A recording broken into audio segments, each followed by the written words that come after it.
눌렀습니다. 지난 시간에 구약의 역사에 있어서 연도 중요한 거 세 가지 있었어요. 첫 번째가 930. 맞아 930. 그래서 9시 30분 뭐 9월 30일이든 930년에 이스라엘이 북쪽과 남쪽으로 나눠졌어요. 그 다음에 있었던 북쪽 이스라엘이 언제 망했습니까? 칠칠맞지 못해서 7이 BC 722년에 멸망했죠. 그 남유다는 우리 386, 486, 586, 580년에 망했습니다. 그래서 930, 722, 586. 네, 이렇게 중요한 연도 세 가지만 딱 기억해 놓으면 구약 시대의 어떤 역사적 흐름에 대해서 시간을 대략적으로 이렇게 생각할 수 있거든요. 그렇게 지난 시간에는 구약 시대의 지도가 어떻게 됐는지를 생각해 봤고요. 오늘은 전체적인 하나의 줄거리를 보려고 합니다. 줄거리를 창세기부터 말라기까지 구약의 줄거리를 그냥 한 번에 간략하게 훑어보면서 대략적인 흐름을 핵심을 기억하는 시간으로 삼으려고 합니다.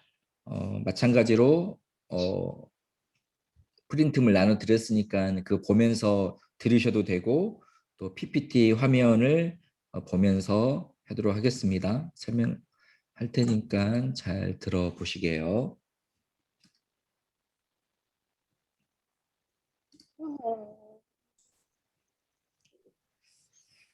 자,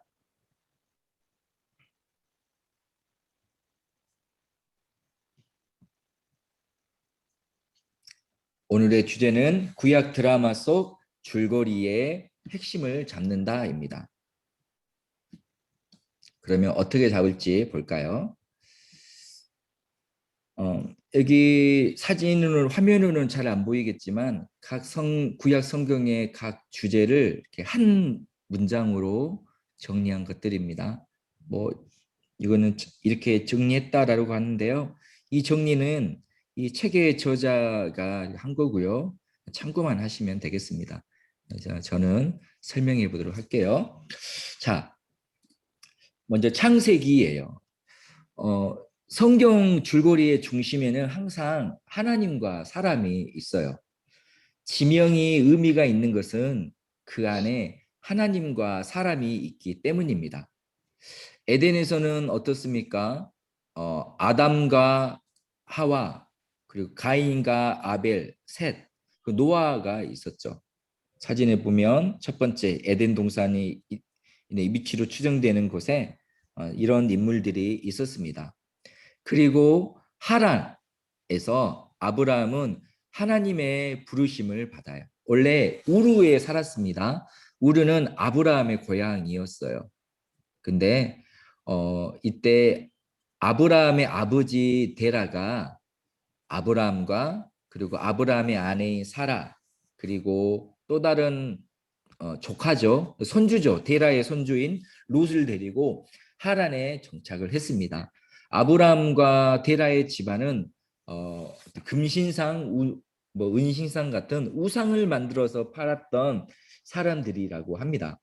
그런데 이런 이들이 하나님을 몰랐던 아브라함이 뭘 하나님께서 선택하시죠. 하란에 있었을 때. 그때 아브라함 나이가 75세입니다. 그래서 내가 너를 택했다. 내가 너를 믿음의 조상으로 삼겠다. 복을 주겠다. 그러니 너는 내가 너에게 지시할 땅으로 가라. 라고 하면서 아브라함으로 저기 가나안 땅으로 아브라함을 부르셨습니다. 그래서 아브라함이 아내를 데리고 아내 사라와 조카인 롯을 데리고 가나안 땅에 정착을 하죠. 거기서 아브라함과 이삭과 야곱과 요셉의 이야기가 이어집니다. 그리고 어떻습니까? 요셉이 하나님의 섭리로 형들에게 팔렸지만 하나님의 섭리로 애굽으로 먼저 가죠. 그리고 이후에 야곱이 가족 70명과 함께 애굽으로 이주하게 됩니다. 이것이 창세기의 어떤 신학적 의미, 하나님의 뜻 그런 것들은 일단 나중에 자세히 할 거니까 전체적인 줄거리가 이렇다라는 거예요. 하란에 있다가 가나안 땅으로 갔고 마지막에 애굽으로 가는 것으로 창세기가 끝이 납니다. 출애굽기는 우리가 너무 다 잘 알죠. 출애굽기는 애굽에서 탈출한 이야기입니다. 창세기 마지막에 애굽으로 내려갔던 유대인들이 70명이었어요. 그런데 400년이 지났을 때 그 숫자가 무려 200만에서 350만 명이 됩니다. 요셉이 애굽에 정착한 이후에 그 당시 이스라엘 통치하던 바로, 우리가 세계사에서 파라오라고 하죠. 바로가 굉장히 잘 대해줘요. 그래서 고센이라는 땅을 줘가지고 거기에 잘 정착을 해서 성장합니다. 그런데 이제 요셉도 죽고 요셉을 알던 바로가 죽자 이 이스라엘 이집트 사람들이, 애굽 사람들이 이스라엘을 핍박해요. 여기서 요셉을 알던 바로는 특정 왕이 아니라 왕조입니다.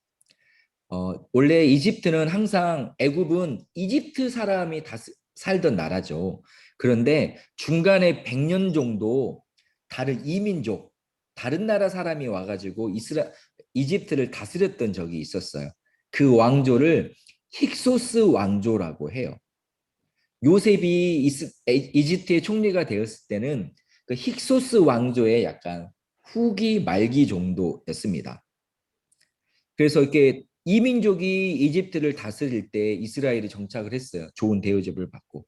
근데 이제 이집트 사람들이 그 이방인들을 몰아내고 자기들이 다시 이집트를 다스리게 되는데, 그때 이 이집트 사람들이 이스라엘을 볼 때 어땠을까요? 보기 안 좋잖아요. 왜냐하면 자신들을 핍박했던 힉소스 왕조가 잘 대해줬던 이스라엘 사람이에요. 그러니까 우리의 적이 좋아했던 사람들이니까 싫은 거예요. 그래서 왕조가 바뀌자마자 이스라엘을 핍박합니다. 친구 관계였는데 이스라엘이 나중에는 노예로 그 지위가 떨어진 것입니다. 이것이 출애굽기의 400년의 배경이 되는 거예요. 그러니까 맥없이 미워한 게 아니에요. 역사적인 어떤 고고학적인 그런 배경이 있습니다. 아무튼 그래서 이제 모세를 통해서 이스라엘이 애굽을 나오죠. 이때 뭐 10가지 재앙, 뭐 유월절, 홍해의 기적, 만나와 메추라기, 반석에서 물이 나는 그 많은 사건들이 있었고요. 또 모세는 이 이스라엘 백성들을 시내산으로 이끕니다. 한 2주면 일주일 정도만 가는 길인데 숫자가 너무 많으니까 한 2달 정도 걸렸어요. 그래서 그 시내산에서 하나님이 율법을 주십니다. 그리고 또 성막을 어떻게 지을 것인지, 또 제사장을 어떻게 할 것인지를 주시는 것이 출애굽기의 내용입니다. 네, 지도가 이제 나오죠. 네. 1번에서 인구 증가하고 탈출을 하고요.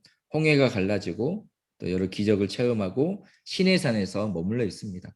이 책의 저자는 2년이라고 하는데 보다 더 전통적인 의견에 따르면 11개월 정도 시내산에 머물러 있었다고 해요. 우리가 지난 시간에 레이기는 시내산의 생활을 이렇게 클로즈업 한 것이라고 했죠. 레이 지파를 선택합니다. 야곱의 12 아들 중에 레이 지파를 선택해서, 모세가 레이 지파 사람이에요. 레이 지파를 선택해서 제사장 직분을 감당하게 하셔요. 그래서 제사의 종류에 대해서 말을 하고 어떻게 제사를 드릴 것인지에 대해서 말을 하고 있는 것이 레이기입니다. 레이기의 주제는 이거예요. 내가 거룩하니 너희도 거룩해라. 그래서 너희는 구별되어야 해. 그래서 구별되려면 이런 행동들을 해야 돼. 이런 법을 지켜야 돼. 라고 말을 하는 것이 레이기였어요. 그것을 위해서 제사, 정결법, 절기 등을 주셨습니다. 그 눈에 보이는 절기가 중요한 게 아니라 그것을 통해서 나 여호와가 거룩한 것처럼 너희도 구별되어라 라는 것. 그러므로 너희는 모든 삶 속에서 나를 닮고 나를 따르라 라는 의미가 있어요. 레위기를 읽어보면 솔직히 말해서 세상 재미없는 게 레위기예요. 레위기 좀 재밌게 읽어보셨어요? 저도 몇 번 읽었지만 별로 재밌다는 느낌은 못 들고 막 없고요. 뭐 공부하듯이 읽었어요. 뭐 5대 제사, 뭐 번제, 소제, 화목제, 속제제, 속건제, 그 의미가 무엇인지는 나중에 나누도록 하겠고요. 뭐 그렇게 제사의 내용 중에 번제, 소제, 화목제, 속죄제, 속건제 이거는 어느 때 어떤 상황에서 드려야 되는지에 대한 거예요. 또 제사 드리는 방법이 있어요. 형식, 화제, 요제, 거제, 전제. 화제는 불로 태우는 제사예요. 형식이에요. 요제는 들요예요. 재물을 아니 흔들요예요. 요람에서 하듯이 이렇게 흔들어서 드리는 제사고요. 거제는 들어서 재물을 들어서 드리는 제사고요. 전제는 포도주나 독주를 이렇게 부어드리는 제사입니다. 제사의 내용이 있고 제사의 형식이 있었어요. 아무튼 중요한 것은 레위기는 하나님이 거룩한 것처럼 우리도 거룩해야 된다라는 것이었다라는 거예요. 그리고 이스라엘의 7대 절기가 있어요. 뭐 유월절, 무교절, 초실절, 오순절, 나팔절, 속죄일, 초막절. 이때 절기는 그냥 우리 설날이나 추석처럼 어떤 축제적인 분위기도 있었지만 그것보다도 하나님께서 이스라엘에게 행하셨던 일들을 기념하는 절기였습니다. 6월절은 애굽에서 출애굽한 것을 기념하는 날이죠. 다 그 모든 것과 연결되어 있어요. 또 그때 이스라엘은 번제나 화목제나 여러 제사를 드리면서 하나님을 기억하고 기념했습니다. 즉 모든 절기의 핵심이 하나님이에요. 하나님이 행하신 일들을 기념하는 거죠. 그래서 우리가 매주 드리는 예배도 이런 절기적인 의미가 있어요. 하나님이 행하신 일들을 찬양하고 또 하나님이 행하실 일들을 기대하는 것이기 때문에 굉장히 거룩하게 드리는 것입니다. 자, 이거는 성막의 그림이에요. 성막은 이렇게 평면도가 이렇게 되어 있습니다. 번제단 또 성막들 롯데야 이런 부분은 나중에 신명기 넘어가면 제가 좀 더 자세히 설명하도록 할게요. 성막이 있고 그 안에 성소가 있어요. 성소 안에 지성소가 있습니다. 제사장들만 네 지파만 성소에 들어갈 수 있어요. 그리고 지성소에는 대속죄일에 대제사장만 유일하게 들어갈 수 있습니다.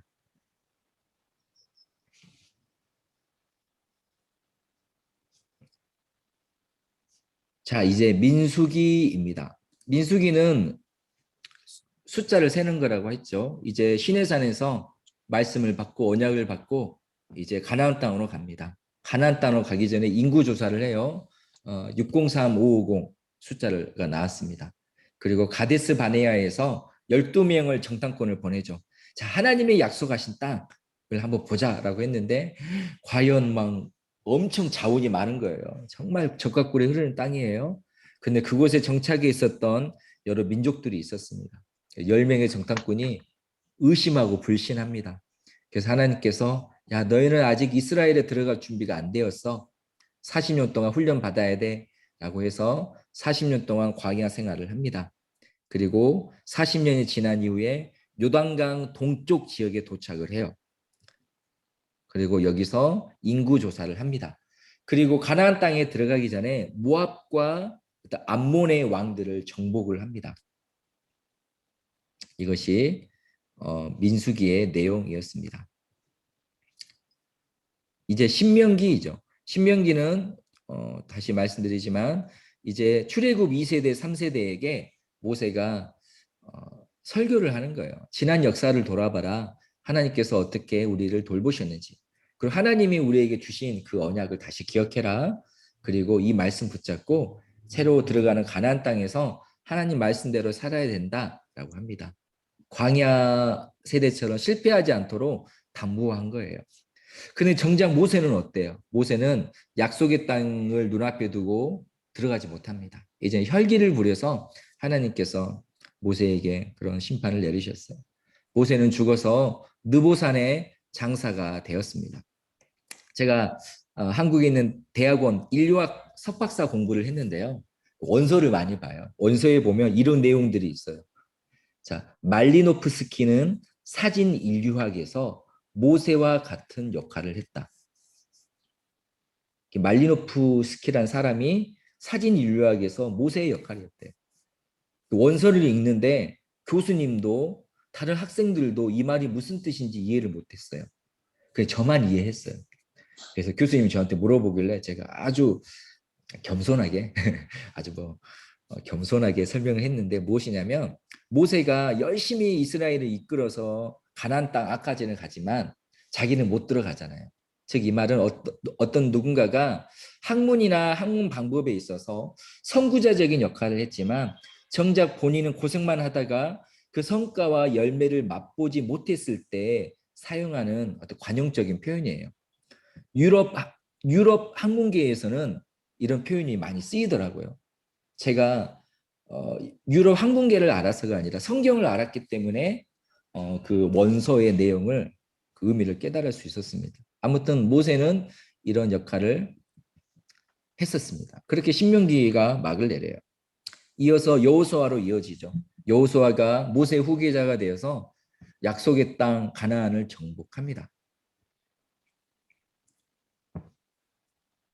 그리고 후반부에는 그 땅을 정복한 이후에 제비를 뽑아서 이스라엘 12지파에게 가나안 땅을 비롯하죠. 이 지도를 보면 이렇게 되어 있습니다.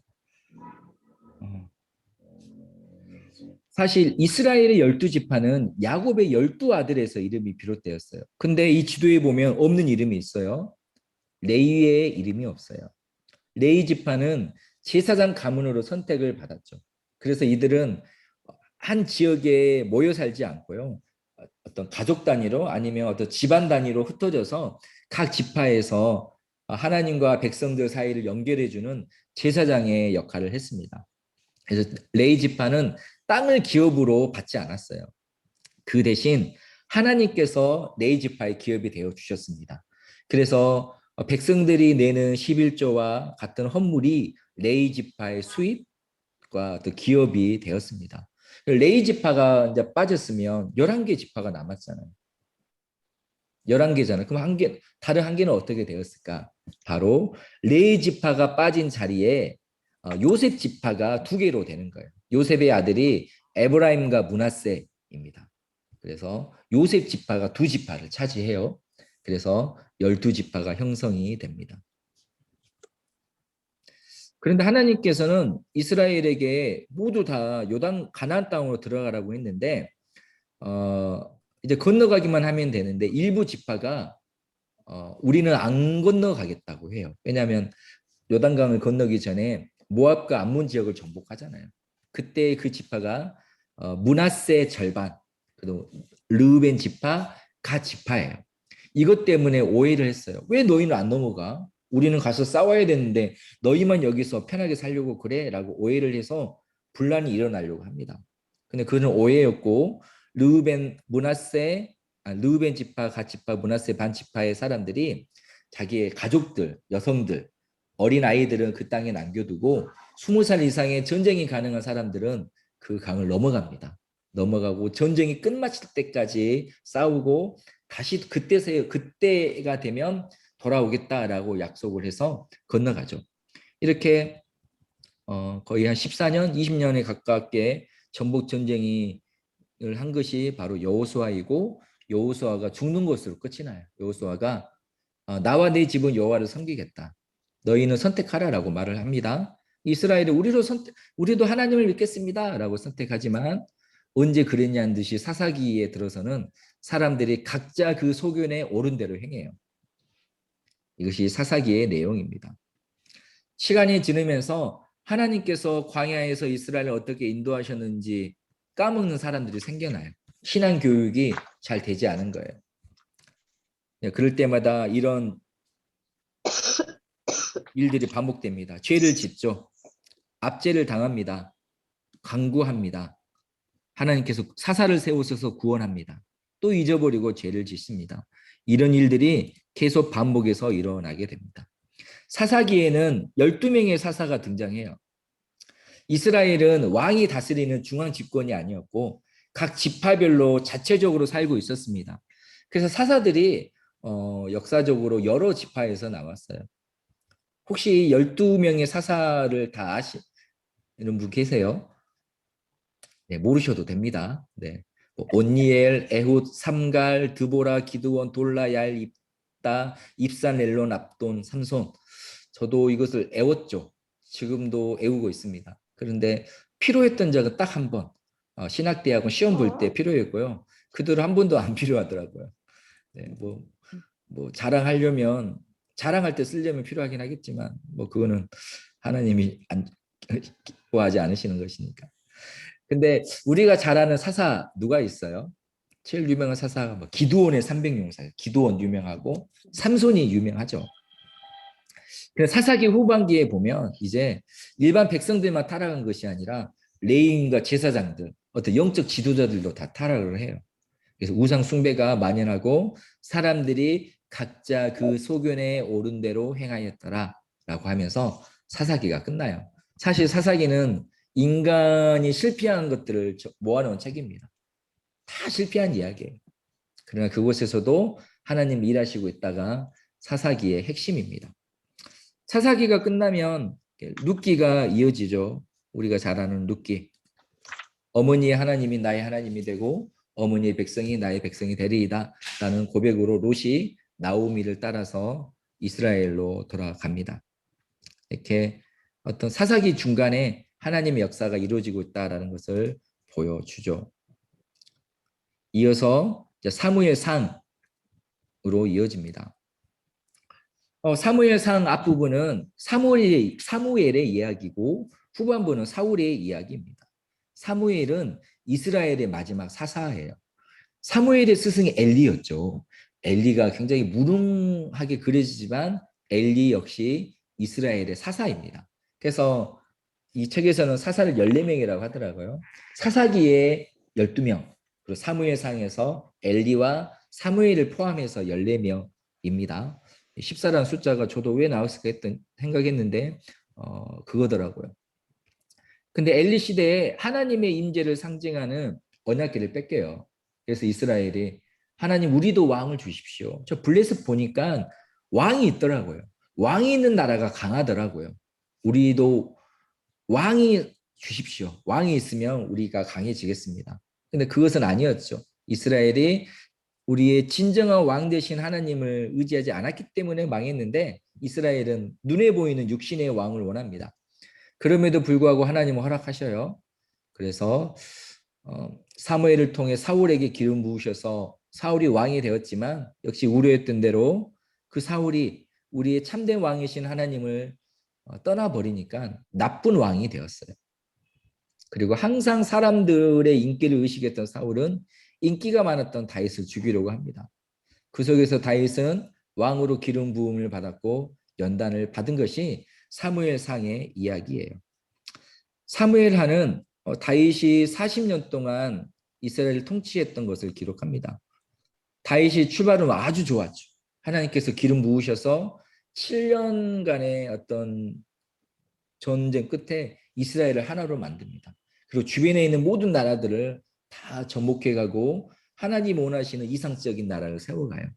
그런데 사무엘하 11장에서 다윗이 나태해지죠. 그래서 전쟁을 치르지 않고 이스라엘 곳에 있지 않고 예루살렘에 머물러 있다가 밧세바와 부적절한 관계를 맺게 되고 그 이후로 우리아가 죽고 집안에 칼바람이 불고 이렇게 하나님의 심판이 임합니다. 물론 다윗은 처절하게 회개했고 하나님께 용서받았지만 그래서 다윗의 왕조가 이어지지만 다윗은 그 죄의 값을 치러야 했었습니다.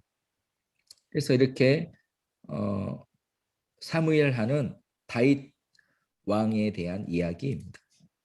자, 열왕기상 우리가 드디어 지난주에 배웠던 것을 다시 확인할 수 있는 930년에 두 개로 나눠지게 돼요. 초반부는 솔로몬의 이야기입니다. 솔로몬 역시 초반에는 굉장히 하나님 보시기에 합당하게 통치하죠. 그래서 하나님 성전을 솔로몬이 성전을 짓습니다. 이것이 솔로몬의 성전이에요. 그 하나님으로부터 지혜를 받아요. 그 지혜로 여러 가지 자문도 쓰고 많은 것들을 기록합니다.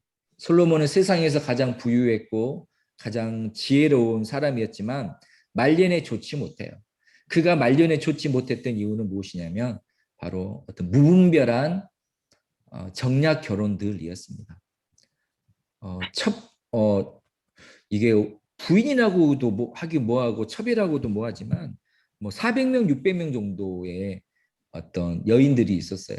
다 조그마한 부족, 뭐 족장의 뭐 딸이라든지 아니면 주변 강대국의 어떤 딸이라든지 수많은 사람들 여인들을 첩으로 맞이했어요.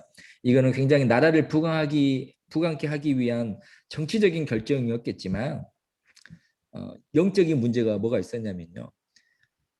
그 여인들이 이방 여인들이 올 때 그냥 오는 것이 아니라 자기 나라와 자기 아버지가 믿고 있던 우상을 그대로 가지고 와요.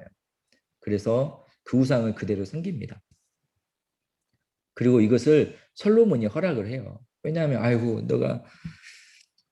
뭐 너가 나하고 전혀 뭐 어떤 사랑하는 관계도 아니지만 나라 때문에 이 멀리까지 왔구나. 그래 고향 그립지? 그러면 고향에서 가지고 온 그 하녀들하고 가지고 온 그냥 그거라고 하면서 향수병 좀 달래 라는 식으로 허용을 합니다.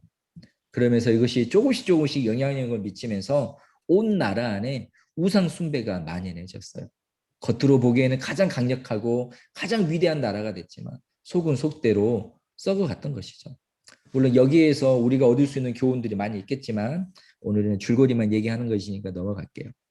그리고 솔로몬이 후반이 굉장히 좋지 않습니다. 영적으로 취약해져요. 그러다 보니 영적으로 취약해지면 사람이 겉으로 드러나는 것들은 좋은 것이 있을 수가 없습니다. 솔로몬이 죽은 이후에 백성들이 세금 줄여주세요. 어떤 노역의 기간을 단축해 주세요라고 했지만 솔로몬의 아들 르호보암이 거절합니다. 오히려 더 강하게 어, 백성들을 다룹니다. 그래서 결국 이스라엘이 10지파로 구성된 북이스라엘 그리고 2지파로 구성된 유다로 분열돼요. 사실 이스라엘인데 우리가 진짜 이스라엘이다라고 하고 2지파는 그럼 우리는 정통 하나님 다윗의 가문인 유다가 될 거야 해서 이름이 이스라엘과 유다가 돼요. 근데 지역상 북쪽이고 남쪽이니까 북이스라엘 남유다라고 합니다. 우리 북한하고 남한도 그러잖아요. 우리 원래 이름은 남한이 아니잖아요. 우리는 대한민국이잖아요. 남쪽에 있으니까 남한이고 조선민주인민공화국인데 북쪽에 있으니까 북한이라고 하는 것과 같아요. 이제 열왕기하는 이제 여러 많은 왕들에 대한 이야기입니다. 북이스라엘은 19명의 왕이 있었는데 하나같이 모두 약했어요. 그래서 722년에 아수르에 의해 망했죠. 남유다는 20명의 왕이 있었는데 8명의 왕만 선했고요. 12명은 악했습니다. 그래서 8명의 선한 왕들도 부족함이 많았어요. 대표적인 것이 무엇이냐면요. 하나님 뜻에 합당하게 행했지만 우상을 섬기는 산당을 제하지 않아요. 대부분의 왕들이 그랬어요. 그래서 남유다 역시 586년에 바벨론에 의해서 멸망하게 됩니다. 아수르는 굉장히 무서운 나라였습니다. 굉장히 공포 정치를 했어요. 그리고 모든 사람들을 혼합시켜 버렸습니다. 사마리아 사람들이 그래서 생긴 거예요. 이방 민족을 북이스라엘로 보내고 북이스라엘 사람들은 다른 나라로 보내고 사마리아인이라는 혼혈족이 생각났습니다. 여기서 그림에서 보듯이 이렇게 아수르로 바벨론으로 끌려가게 됩니다. 자, 이제 역대상이에요. 역대상의 내용은 어느 성경하고 같다 그랬죠? 사무엘하와 같아요. 시점이 달라요. 사무엘상, 사무엘하는 이스라엘이 어떤 멸망하기 전, 후 멸망할 즈음에 기록됐습니다. 근데 역대상, 역대하는 이스라엘이 바빌론 포로 생활이 끝나고 돌아왔을 때예요. 그래서 굉장히 민족 부흥, 신앙 회복에 대한 필요가 있었어요. 그래서 그것에 초점을 맞췄습니다. 그러다 보니 부정적인 이야기보다는 긍정적인 이야기가 많아요. 대표적인 게 뭐냐면 다윗에 대한 이야기를 하는데 다윗 인생에 있어서 정말로 어떤 안 좋은 면에서 터닝 포인트가 됐던 밧세바 이야기가 역대상에는 없어요. 굳이 우리 민족 부흥해야 되는데 신앙 회복해야 되는데 부정적인 얘기들을 다루지 않았던 것입니다. 그래서 역대상은 이야기는 이렇습니다. 또 특히 역대상에는 족보 얘기가 굉장히 많아요. 왜 많겠습니까? 족보는 족보라는 것은 우리의 뿌리를 찾아가게 하고 그 뿌리를 알므로 말미암아 어떤 자긍심을 느끼고 정체성을 세우는 데 도움이 되기 때문에 족보를 강조합니다. 그래서 역대하를 보면 족보가 굉장히 많아요. 그 분량에 있어서. 혹시 족보 보신 분 계세요? 자기 족보. 저는 한 번 봤어요. 무슨 아주 뭐디 보자기로 좋은 보자기로 싸놨더라고요. 저희 아버지, 할아버지, 할머니 집에서. 그래서 한 번 보여주시더라고요. 근데 그 족보만 봤는데도 괜히 뭔가 소속감을 느끼게 되더라고요. 막 이름을 찾아 올라가 보고 했던 기억이 납니다. 그래서 역대상에는 족보가 많아요. 역대하 역시 역대하의 내용은 열왕기 상과 열왕기 하 이야기입니다. 이건 역시 민족 부흥, 신앙 회복에 초점이 있기 때문에 북이스라엘 이야기는 없어요. 남유다 이야기만 다루고 있습니다. 그것도 어떤 성전을 강조하고 하나님의 임재를 굉장히 강조하는 것입니다. 이것이 바로 역대하의 내용이에요. 자, 이제 에스라서는 어떤 거냐면요. 이제 성전을 짓는 것에 대한 이야기입니다. 1차 포로 귀환했을 때 수룹바벨이라는 사람이 와서 성전을 만들어요. 성전. 아까 분향하고 예배드렸던. 이때 함께했던 선지자가 바로 누구냐면 학개와 스가랴입니다. 성전을 재건할 때 사마리아 사람들이 방해를 했어요. 그래서 멈춰요. 16년을 멈춰 있습니다. 그래서 뭐 너무 오랫동안 멈춰 있으니까 학계 선지자나 스가랴 선지자가 이건 안 된다. 하나님이 우리를 왜 이곳에 보내셨느냐? 성전을 짓자. 성전이 있어야 하나님과 우리 관계가 회복된다 하면서 독려합니다.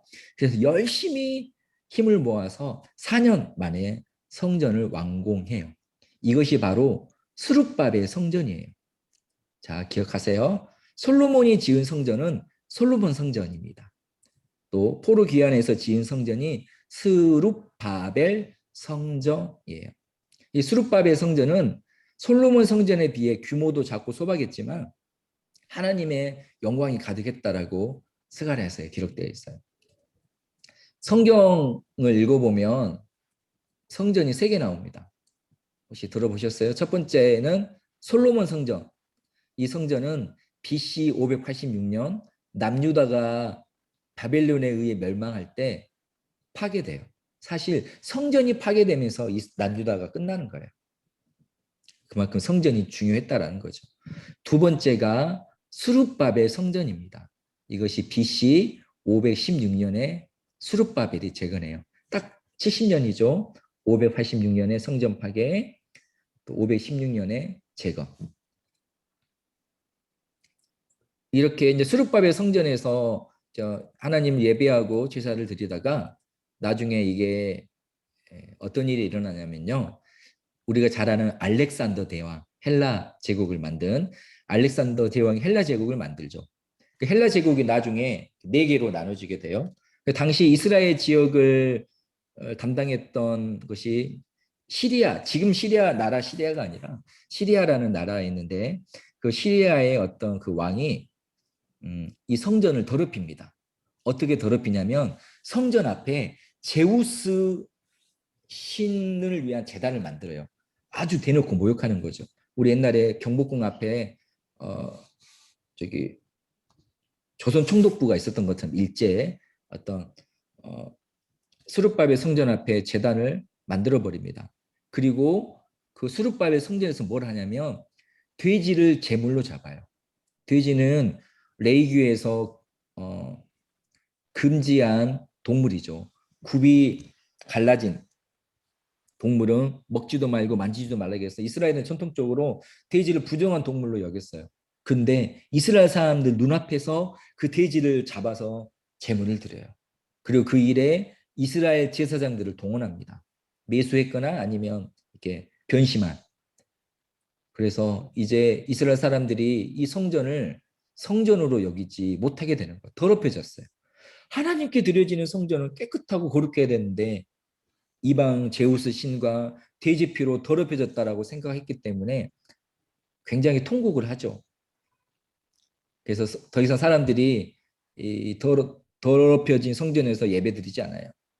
그러다가 세 번째 신약에 나오는 헤롯 성전이 나와요. 이것은 뭐냐면 말 그대로 헤롯이 지은 성전이에요. 헤롯은 누굽니까? 당시 이스라엘을 다스렸던 왕이죠. 근데 이 사람이 유대인이 아니에요. 에돔 사람입니다. 하나님을 믿지 않은 사람이에요. 근데 이스라엘 사람들의 환심을 사려고 성전을 짓습니다. 엄청 화려하게 무려 46년 동안 짓습니다. 이 성전은 믿음 없는 이방인이 정치적으로 지은 성전이었어요. 그래서 예수님이 성전을 비판했던 이유, 세례 요한이 성전을 비판했던 이유가 이거예요. 아름답게 지었지만 그 성전이 하나님 보시기에 합당하지 않았던 거죠. 근데 이 성전 역시 AD 70년에 로마에 의해서 파괴돼요. 그 어, 로마가 얼마나 무서운 나라인지 너희는 꼭 잊지 말아라 라는 의미에서 성전 서쪽 그 외벽만 남겨두어요. 그것이 지금까지 이스라엘에 남아있는 통곡의 벽입니다. 성전의 역사가 이거예요. 솔로몬 성전, 스룹바벨 성전, 헤롯 성전. 사실 헤롯 성전은 따로 지은 게 아니에요. 스룹바벨 성전은 파괴되지 않았지만 더럽혀졌죠. 그것을 더 화려하게 보수한 것이 성전입니다. 건물로 보면 딱 두 개예요. 솔로몬 성전, 스룹바벨 성전. 그러나 어떤 신학적 의미 아니면 어떤 영적 의미로 봤을 때 성전은 세 개입니다. 솔로몬 성전, 스룹바벨 성전, 헤롯 성전. 자, 성전이 나중에 중요하기 때문에 좀 시간을 들여서 설명을 했습니다. 이 지도를 보면 이거는 예루살렘 성벽입니다. 느헤미야가 와서 예루살렘을 재건하죠. 성전을 짓긴 지었는데 이게 벽이 없으니까 바람이나 먼지로 인해서 막 더러워지고 또 이방 사람들이 와서 함부로 하는 거예요. 그 소식을 들었던 느헤미야가 굉장히 슬퍼하니까 당시 페르시아의 술 맡은 관원장이었는데 고레스 왕이 허락해 주죠. 가서 성벽을 지어라. 그리고 동시에 에스라가 같이 와가지고 에스라는 어, 에스라가 같이 와가지고 에스라는 이스라엘의 신앙 부흥을 이끌고 느헤미야는 성벽을 짓습니다. 뭐 성벽은 이렇게 됐습니다. 여러 가지 문들이 있어요. 어문 같은 경우는 주로 물고기가 왔다 갔다. 그러니까 살아있는 물고기가 왔다 갔다 하는 것이 아니라 우리 물고기를 먹었을 때 생선을 먹잖아요. 그 생선을 이렇게 주로 이렇게 파는 사람들 왔다 갔다 하는 문이고요. 양문은 말 그대로 양떼가 왔다 갔다 하는 문. 양을 가지고 이스라엘에 들어오려면 이 양문으로 와야 되는 거예요. 뭐 마문, 수문, 뭐 골짜기문, 뭐 그런 것들이 다 의미가 있습니다. 자, 이렇게 포로 귀환한 이스라엘이 성전을 재건하고 성벽을 짓고 있을 때 하나님의 역사가 유대 땅에만 있었던 것이 아니라 페르시아에서도 하나님의 돌보심이 있었습니다. 가나안 땅에서뿐만 아니라 저 멀리 있는 페르시아에서도 하나님은 자신의 백성을 돌보시고 지키시고 계셨죠. 그러므로 하나님의 역사와 구원은 땅에 제한되지 않는다라는 것을 보여줍니다. 바로 에스더서 이야기예요. 하나님은 유대인들을 구원하기 위해서 에스더를 미리 왕비로 세우셨고요. 또 에스더를 통해 이스라엘을 구원하셨습니다. 하만으로부터 구원하시죠. 이것이 사단으로부터 우리를 구원하시는 하나님의 역사를 보여주는 하나의 비유이고 그림입니다. 이때 이스라엘이 살아났을 때를 기념하는 것이 부림절이라는 축제입니다. 구약의 예언 율법에 나온 7대 절기는 아니지만 지금도 이스라엘 유대인들은 이스라엘 사람들은 부림절을 굉장히 축제로 즐기죠. 그 민족적인 축제로. 야, 우리가 죽다 살아났다라는 의미입니다. 자, 쭉쭉 이제 여기까지가 역사적인 이야기는 다 끝났어요. 창세기부터 에스더서까지는 역사를 알 수 있는 이야기입니다. 하나님께서 창조하셨고 아브라함을 부르셨고 아브라함이 가나안 땅에 갔다가 이제 애굽 땅으로 가죠. 애굽 땅에서 탈출해서 40년 동안 방황을 해 다시 가나안 땅으로 옵니다. 가나안 땅에서 정착을 하지만 그들이 하나님을 잊어버리고 계속해서 반복해서 죄와 구원을 반복하다가 왕이 세워지죠. 사울, 다윗, 솔로몬까지 이어지지만 930년에 두 나라로 나뉘게 되어지고 결국 하나님을 온전히 붙잡지 않았던 북이스라엘은 722년에, 남유다는 580년에 망합니다. 그러나 70년 이후에 포로 귀환을 해서 성전을 재건하고 성벽을 만들고 하는 것이 구약의 이야기입니다. 지난 시간 지도에 또 연도표에 오늘의 내용은 좀 더 더해봤어요. 이제 나머지 체험서와 예언서의 이야기를 빠르게 한번 해보도록 하겠습니다. 자, 욥기의 주제는 뭘까요? 고난일까요? 욥기의 주제는 고난이 아니라 하나님의 권위입니다. 하나님의 주권이에요. 아시다시피 욥은 별다른 이유 없이 고난을 당했어요. 친구들은 네가 죄를 지었기 때문에 고난받은 거다. 빨리 회개해라 라고 말을 하지만 욥은 아무리 생각해도 자기가 죄 지은 게 없어요. 하나님께 왜 내가 이런 고난을 당하냐고 묻습니다. 그러나 하나님은 욥에게 고난의 이유를 설명하지 않아요. 다만 하나님의 주권에 대해서 말씀하십니다. 그리고 욥은 그 하나님의 주권을 겸손하게 인정합니다. 그러면서 귀로만 들었던 하나님을 눈으로 봅니다라고 고백합니다. 나의 길 오직 주님이 아시니 주님이 나를 단련하신 후에는 내가 천군같이 될 것이다라고 고백을 합니다. 그래서 욥은 하나님의 주권에 대한 이야기입니다. 우리가 어떤 어려움을 당하든 어떤 일든지 간에 하나님은 선하시고 하나님은 우리를 이끄신다. 그러니 우리가 붙잡아야 될 것은 하나님이시다. 하나님의 주권이다라는 것을 말해주는 것이 욥기입니다. 시편은 우리가 하나님을 찬양하는 노래라고 알고 있지만요. 크게 시편은 하나님을 찬양하는 내용과 하나님께 간구하는 노래입니다. 하나님께 초점을 맞추는 찬양과 또 우리 인간의 초점을 맞추는 간구가 균형을 이루고 있어요. 대부분의 시편을 보면요. 초반은 뭐냐면 자신의 고난으로부터 건져달라는 기도예요. 하나님 살려주세요. 도와주세요. 그리고 저 원수들을 심판해 주세요. 징계해 주세요. 멸해 주세요라고 해요. 그리고 시편의 끝은 항상 어떻게 끝나냐면요. 하나님께 감사하고 찬양하는 노래로 마칩니다. 아직 고난과 악이 사라지지 않았음에도 말입니다. 이것은 우리가 오늘날 하나님께 드리는 찬양, 우리의 기도에 굉장히 중요한 본질이어야 해요. 우리도 항상 힘들고 괴로우면 하나님께 기도하잖아요. 도와달라고, 살려달라고, 구원해달라고. 그러나 기도의 끝에 우리가 고백해야 할 것은 바로 하나님을 찬양하는 거고 하나님의 주권을 인정하는 거고 의지하는 것입니다. 아직 우리의 문제가 해결되지 않았음에도 불구하고 말이에요.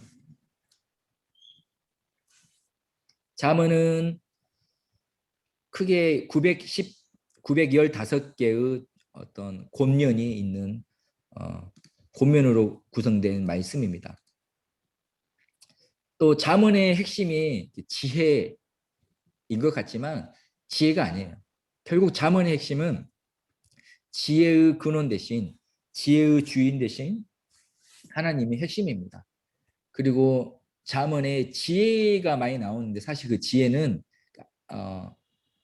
하나님을 뜻하는 것을 하나님이신데 지혜라는 단어로 표현한 것도 굉장히 많아요. 그래서 잠언의 핵심은 지혜입니다. 그래서 하나님을 모르는 분들도 예수님 믿지 않은 사람도 잠언 많이 읽어요. 잠언의 말들이 굉장히 처세술에 있어서 중요하거든요. 그러나 그것은 책으로만 있는 것이지 하나님의 말씀으로 있는 것은 아닙니다. 잠언을 읽는 우리는 지혜의 근원이 하나님이신 것을 고백하고 알아야 해요. 자, 전도서는 인생의 무가치함에 대해서 말하고 있습니다. 솔로몬은 다 가졌습니다. 지혜도 가졌고 어떤 부와 명예도 가졌습니다. 그러나 그 모든 것들 다 가져봤지만 결국 다 의미 없더라. 허무하더라.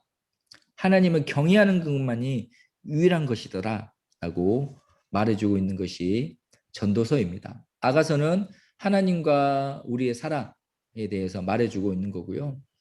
어떤 네, 비유적으로 하나님과 우리의 사랑이 상징하는 것이 아가서입니다. 자, 빠르게 이사야서 넘어갈게요. 이사야서는 총 몇 장이죠? 66장입니다. 예, 성경하고 비슷해요. 성경도 66권이죠. 이사야서는 39장까지는 이스라엘이 고난 당하겠지만 그 시기가 지나갈 것이다. 이 또한 지나갈 것이다라는 거고요. 후반부 27장은 장차 영광을 누릴 것이다라고 예언하는 내용입니다. 그래서 이사야서는 이 두 가지 약속이에요. 고난이 있겠지만 지나갈 것이다. 그리고 장차 하나님의 영광을 함께 누릴 것이다 라는 말씀입니다. 이사야 53장은 우리가 잘 알죠. 고난당하신 예수님, 그리스도의 십자가에 대해서 기록하고 있습니다. 예레미야는 유다 백성들의 70년 포로 생활을 예언하는 성경입니다. 바벨론은 유다를 약탈하고 꼭두각시 왕을 세웠어요. 유다가 바벨론에서 벗어나고 싶었습니다. 그래서 애국과 동맹을 맺으려고 하고 많은 노력을 기울여요. 그리고 여러 선지자들이 다시 평화가 올 것이라고, 바벨론이 물러갈 것이라고 가짜 예언을 합니다. 근데 예레미야는 하나님으로부터 말씀을 받았잖아요. 그 말씀이 무엇이냐면 유다가 망할 것이라는 것이었어요. 예레미야는 너무 가슴 아팠지만 유다가 망할 것이다라고 예언을 했어요. 왜냐하면 힘이 없어서 망하는 것이 아니라 하나님을 떠났기 때문에 망한다라고 망하는 것이기 때문입니다. 그런데 어떻습니까? 예레미야가 인기가 있었을까요? 없었을까요? 없죠. 다른 선지자들은 다 잘한다, 잘한다, 잘한다. 이스라엘 뭐 부흥할 것이다, 바빌론 이길 것이다라고 하는데 예레미야는 항상 우리 망할 거예요. 우리 벌 받은 거예요라고 말을 하니까 인기가 없어요. 미움받았습니다. 그리고 감옥에도 갇혀요. 그럼에도 불구하고 예레미야는 하나님의 회복을 또 예언합니다. 예레미야 예가서는 이제 예루살렘이 망하죠. 성전이 파괴됐어요. 그것을 목격한 예레미야가 기록한 것입니다. 성경에서 가장 슬픈 이야기가 예레미야 예가예요. 예레미야의 별명이 눈물의 선지자입니다. 자, 이제 에스겔서입니다.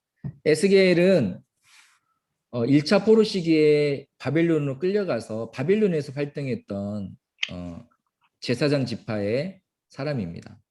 그곳에서 에스겔이 예언을 하는데 예언의 핵심이 무엇이냐면 성전이에요. 예루살렘 성전이 회복될 것이다.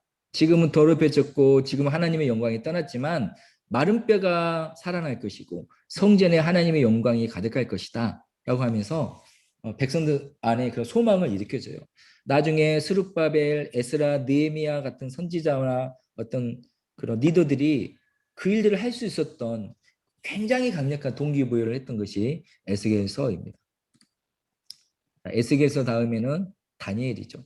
초반에는 다니엘과 세 친구의 바벨론 정착 이야기죠. 그 속에서 믿음을 지킨 청년들의 이야기입니다. 중반부부터는 꿈에 대한 해석과 예언이 나옵니다. 다니엘은 느부갓네살 왕과 벨사살 왕의 꿈을 해석하면서 열방에 대해 예언을 합니다. 구체적으로 바벨론 이후에 페르시아, 그 이후에 그리스, 헬라, 그 이후에 로마 제국이 이어질 것이다라고 굉장히 구체적으로 예언을 하고 있는 것이 다니엘서입니다. 자, 여기까지가 대선지서입니다. 시간 순서는 좀 달라요. 분량으로 했습니다. 이제 호세아서입니다. 호세아는 북이스라엘에서 활동했던 선지자예요. 북이스라엘은 처음부터 끝까지 항상 하나님을 떠나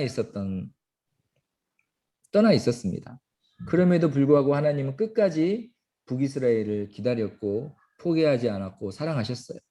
너희가 비록 철저하게 나를 떠났을지라도 너희가 회개하면 돌아오면 내가 용서하겠다라는 이 메시지가 호세아서의 메시지예요.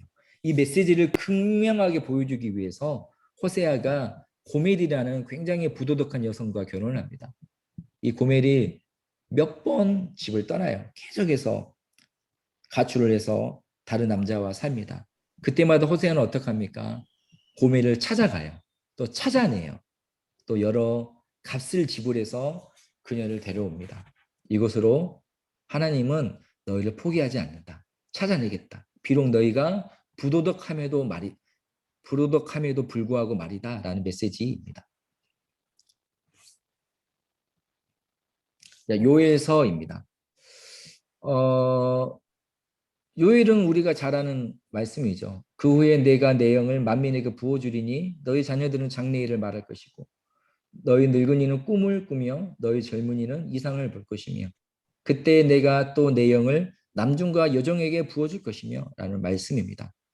요일이 활동했던 시대에 굉장히 메뚜기 재앙이 유다를 덮쳐요. 이것은 하나님을 저버린 유다가 당한 일들을 상징적으로 보여주는 것이었습니다. 그러나 역시 마찬가지로 미래의 남은 자들, 내가 내 영을 부어주는 그 자들을 통해서 하나님께서 회복할 것이다 라는 것을 예언하는 말씀입니다. 자, 아모스입니다. 아모스 역시 북이스라엘에서 활동했던 선지자예요. 오직 정의를 물같이 공의를 마르지 않은 강같이 흐르게 할지니라. 메시지 굉장히 강하잖아요. 그래서 이스라엘에게서 활동했던 선지자입니다. 다음으로는 오바댜입니다. 오바댜는 딱 한 장으로 이루어진 구약 성경이죠. 에돔에 대해 예언했던 선지자입니다. 왜냐하면 에돔은 에서의 후손이거든요. 에서는 야곱의 형제죠. 그러므로 이스라엘과 형제 민족이에요. 그런데 이 형제인 민족이 이스라엘이 공격당할 때 돕지 않았고 오히려 공격을 했습니다. 그래서 심판을 받는 것이었습니다. 에돔에 대한 멸망에 대한 이야기입니다. 다음으로 이어지는 게 요나에 대한 요나서입니다. 아시죠? 요나서는 요나라는 선지자가 아수르의 수도였던 니느웨에서 예언했던 거예요. 니느웨는 아수르의 수도입니다. 아까도 말했던 것처럼 아수르는 굉장히 무서운 나라였어요. 얼마나 무서웠는지 이들이 아수르 얘기만 들으면 울음을 그칠 정도였습니다. 요나 역시 아수르가 너무 미웠어요. 저는 볼 때 요나는 정말로 우리와 비슷한 사람이에요. 저는 진짜 요나하고 동질감 느끼는 게 뭐냐면 요나는 믿음이 있어요. 어떤 믿음이냐? 하나님께서 저 나쁜 니느웨 사람들일지라도 사랑하고 용서하신다. 그 하나님이시다라는 것을 믿어요. 근데 한편으로는 아수르 사람들이 니느웨 사람들이 구원받는 걸 싫어요. 너무 미운 거예요. 그래서 하나님 말씀대로 니느웨에 가서 복음을 전하면 니느웨 사람들이 구원받을까 봐 그게 싫은 거예요. 그리고 니느웨 사람들이 회개하면 진짜 우리 하나님 용서할 것 같아요. 애초에 그게 싫어가지고 그래서 도망간 거예요. 어찌 보면 너무 믿음이 좋으니까 도망간 거예요. 아, 우리 하나님 정말 용서할 것 같은데, 복 줄 것 같은데, 저 사람들. 근데 나 저 사람들 너무 미운데. 우리도 그러잖아요. 내가 어떤 나를 정말로 힘들게 하거나 원수를 위해서 기도해야 된다는 거 알아요. 그리고 내가 기도하면 하나님께서 저 사람을 지키고 보호할 것 같아요. 우리 하나님 그런 하나님이시니까. 그게 싫어서 불순종하는 거예요. 저만 그런 거예요. 저는 정말 요나 같아요. 요나라는 그 이름의 뜻이 비둘기입니다. 비둘기. 참 상징이 적절하죠. 하나님께서 비둘기를 보낸 거예요. 니느웨로. 이 비둘기가 딴 데로 날아갔는데 하나님께서 너 어디 가? 너 저기 가야지 하면서 하나님의 섭리 가운데 요나를 보냅니다. 요나가 어쩔 수 없이 복음을 전하죠. 그러면서도 요나가 성격이 안 좋았던 게 뒷산에 올라가서 망하나 안 망하나 보잖아요. 하나님께서 너는 이 하물며 하룻밤에 났다가 치는 방동쿨도 아꼈거늘. 저 큰 성은 니느웨에는 사람도 많고 짐승도 많은데 내가 저걸 아끼는 것이 당연하지 않겠느냐라는 말씀입니다. 요나는 그러므로 이방인을 구원하시는 하나님, 선교하시는 하나님에 대한 핵심이에요. 구약 전체는 이스라엘을 중심으로 왔지만 굉장히 중요한 핵심들이 있는 게 뭐냐면 대표적인 게 그거죠. 룻기는 구원은 혈통으로 얻는 게 아니다. 그리고 에스더서는 구원은 역사적인 땅, 그 이스라엘에게만 있는 것이 아니라 다른 나라, 다른 공간에도 있다. 그리고 요나서는 이스라엘 사람들만 얻는 것이 아니라 모든 이방 민족도 하나님의 백성이고 하나님께서 그를 구원하신다라는 이야기입니다. 자, 미가서는 남유다 선지자인데요. 당시에 북이스라엘에 아모스가 활동할 때 남유다에 미가가 활동했어요. 당시 남유다는 지도층들이 굉장히 타락했습니다. 미가가 지도층을 향해서 굉장히 강하게 예언합니다. 그러면서 예수님께서 베들레헴에서 태어나실 것이다라고 예언한 선지자가 미가입니다. 미가 5장 2절이 베들레헴에 대한 이야기입니다. 제가 신학교 다닐 때 이렇게 배웠어요. 암호삼이, 암호삼이, 암호삼이. 아모스, 호세야, 이사야, 미가가 거의 동시대에 활동했던 선지자예요. 남쪽에는 이사야와 미가, 북쪽에는 아모스와 호세야. 그래서 이 네 예언서의 어떤 시대적 분위기가 같고요. 일맥상통합니다. 분위기가 같다라고 생각하면 됩니다. 암호사미, 암호사미. 이렇게 외웠어요. 아모스, 호세야, 이사야, 미가. 네, 암호사미. 자, 나훔서입니다. 나훔은 니느웨에 대한 예언서이죠. 요나가 먼저 니느웨에 가서 예언을 했지만 그때 니느웨 사람들이 회개를 해요. 그러나 그게 그래 오래가지는 못했습니다.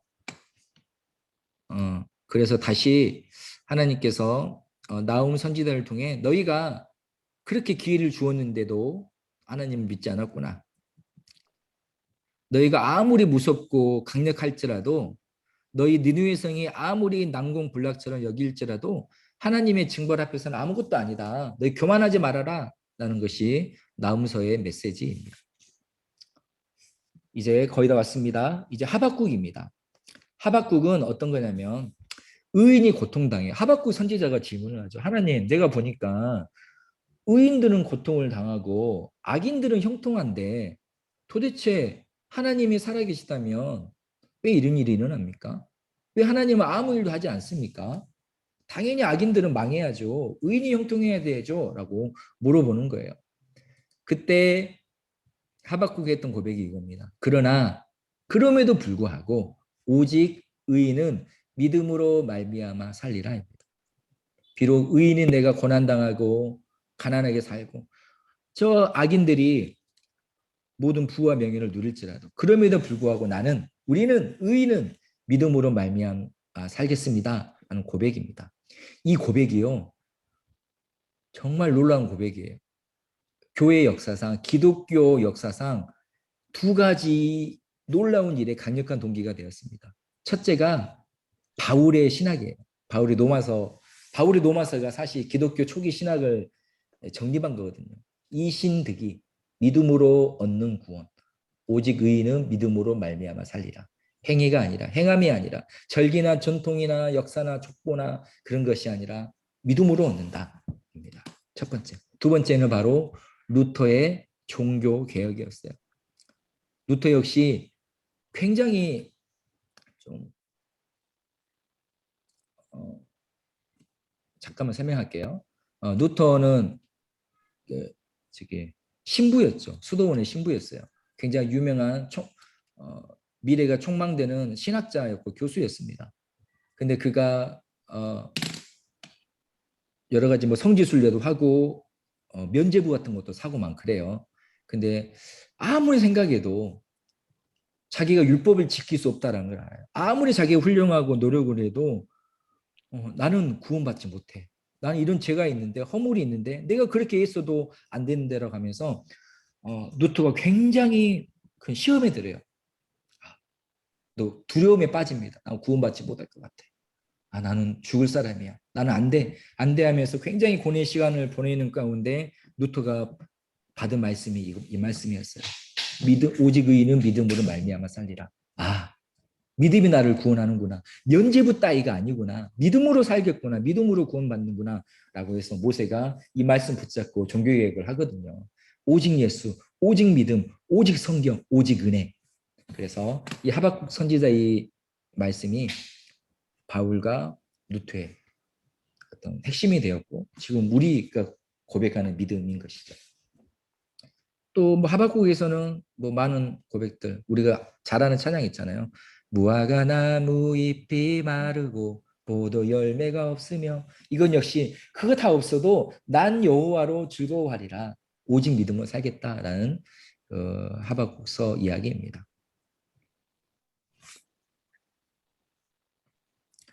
그리고 스바냐서입니다. 스바냐서는 이제 유다 백성들이 이제 바벨론에 끌려가기 직전이요. 나라가 망하기 직전이죠.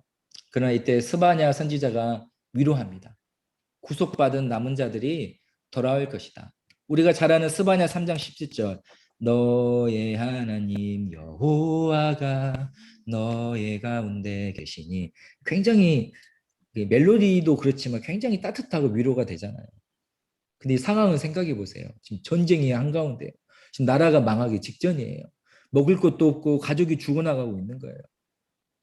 이런 상황에서 너무나도 안 어울리는 말씀이잖아요. 분위기가. 근데 하나님께서 스바냐 선지자를 통해 이 말씀으로 백성들을 위로합니다. 내가 너로 인하여 기쁨을 이기지 못하겠다. 완전히 지금 남유 이스라엘 진짜 뭐 잘못하고 있는 거잖아요. 그럼에도 불구하고 하나님께서 이런 소망의 말씀을 주세요. 우리 역시 망하기 직전에 이스라엘과 같은 상황 가운데 있을지라도 우리 삶이 그럴지라도 하나님께서 우리를 이렇게 생각하시고 우리 함께 하시고 이렇게 하시겠대요. 이 시대를 살아가는 우리가 얼마나 큰 위로가 되는 말씀인지 모르겠습니다. 이제 학개서입니다. 학개 스가랴 말라기는 포로 귀환한 이후에 예언서입니다. 수룹바벨이 예루살렘 성전을 재건하려고 왔는데 거기 있었던 이제 사마리아인이나 어떤 혼합 민족들이 방해를 하니까 무려 16년 동안이나 성전을 못 짓고 있었어요. 그때 학기 선지자가 말하죠. 왜냐하면 그때 이스라엘 백성들이 성전 짓는 것을 좀 뒤로 미뤘어요. 지금 당장 먹고 사는 게 중요하니까 우리 집부터 짓자. 어차피 저 사람들 방해하니까. 나중에 짓지라고 했겠죠. 그래서 자기들이 살 집은 굉장히 좁게 지어요. 자기들의 미래에는 꿈꿔요. 성전은 방치되어 있어요. 근데 학교 선지자가 성전이 무너진 채로 저렇게 했는데 잘 꾸민 집에서 사는 것이 과연 옳으냐? 라고 꾸짖으면서 하나님의 전을 세우는 것이 우선순위에 놓아야 한다라고 말을 합니다. 오늘날도 우리의 신앙은 다 무너져 버렸는데 우리의 어떤 육신의 삶을 사는 것에만 집중하고 있을 때 우리가 받아야 될 말씀이겠죠. 성전이 무너진 채로 있는데 우리의 신앙이 무너진 채로 있는데 과연 우리 외양을 꾸미는 것이 옳으냐라고 묻는 것이죠.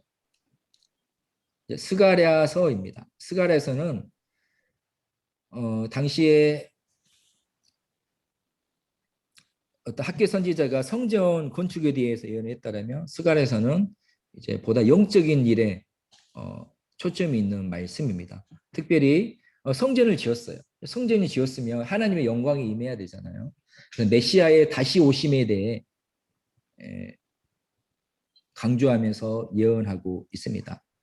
우리가 성전을 지었다. 그러나 이 성전은 솔로몬 성전보다는 작을지라도 그 영광은 더할 것이다. 왜냐하면 우리 구세주께서 그리스도께서 이 성전에 임하실 것이기 때문이다. 라는 예언입니다. 스가랴서에는 우리 예수님에 대한 예언이 많이 있어요. 대표적인 것이 나귀를 타고 성전으로 입성한 그런 내용들입니다.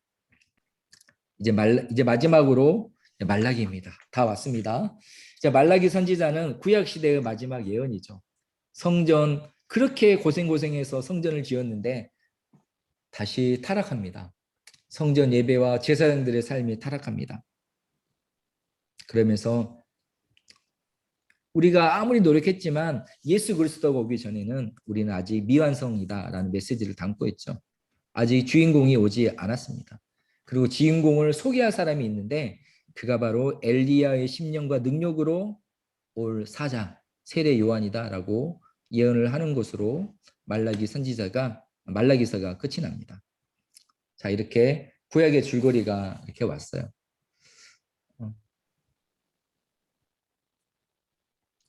그래서 아까 역사적인 상황 가운데 있지만 결국에 구약의 핵심은 이것입니다. 하나님께서 인간을 사랑 가운데 은혜로 창조하셨지만 인간이 타락을 했어요. 그리고 타락한 인간을 하나님께서 포기하지 않으시고 구원하기 위해서 아브라함을 택하시고 이스라엘을 택하셨어요. 그리고 그 속에서 하나님의 계획들이 이루어져 가고 있고 이제 메시아가 오실 것이다, 오실 것이다라고 구약 곳곳에서 계속 얘기하고 이제 말라기서에서 진짜 올 거야, 진짜 올 거야라는 것으로 끝이 나요. 당연히 신약의 내용은 구약에서 예언한 그리스도가 오시는 것으로 시작합니다. 이렇게 창세기부터 말라기서까지 1시간 가까이 쉼없이 왔습니다. 지금 지루하지 않으셨는가 몰라요. 저는 하나도 안 지루했거든요. 저만 계속 말하다 보니까. 네, 이제 중요한 디테일한 것은 모르셔도 돼요. 이제 여기 큰 그림을 그렸으니까 이제 다음 주부터는 창세기부터 조금씩 디테일하게 채우려고 합니다. 채우다 보면 더 성경을 더 깊이 이해하게 될 수 있을 것 같고요. 오늘까지 전체 뭐 줄거리 또 지도 또 뭐 그런 것들 중심 주제 그런 것들 나눴습니다. 고생하셨어요. 이게 들으시느냐고. 아이고. 너무 감사합니다. 네, 잘 들어서 감사하고요. 또 이거는 제가 유튜브에 업로드 할 테니까 필요하시면 들으시면 되겠고 사실 제 말보다도 그 책이 정리가 잘 되어 있으니까 책 읽으시면 돼요. 그러면 오늘 이렇게 마치도록 하고요. 우리 다음 주 우리 고난주간에는 기도회가 있지만 성경 공부는 그대로 하도록 하겠습니다. 그래서 10시에 만나도록 하겠고 성경 공부가 갈수록 부흥해서 또 한 명 더 오셨어요. 김서린 집사님 함께 하기로 하셨는데 오늘은 미리 다른 일이 있어서 아마 다음 주부터 오실 것 같습니다. 자, 그러면 우리 여기서 인사하도록 하겠습니다. 수고하셨습니다. 수고하셨어요. 모두 네, 오후 잘 수고하셨습니다. 보내세요. 네, 식사 맛있게 하세요. 주일날 뵐게. 아니, 그러면 네. 어떡해. 네. 네. 빨리 뵐게요. 알았어요.